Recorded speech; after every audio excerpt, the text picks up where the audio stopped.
Автомобиля в работе, вот такая вот Mazda CX-5, небольшой у нее был удар в переднюю часть. Сейчас автомобиль разбирается на ремонт системы безопасности. Вот разобрали торпеду, все сняли аккуратненько, все. Ничего не поломали. Вот такая вот тоже Mazda 3. Удар также не сильный у автомобиля. По переду ничего критичного.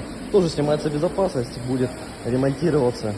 Все, ремни, подушки, шторки, в сиденьях также все будет ремонтироваться. Патроны меняться, и все будет сделано как по заводу.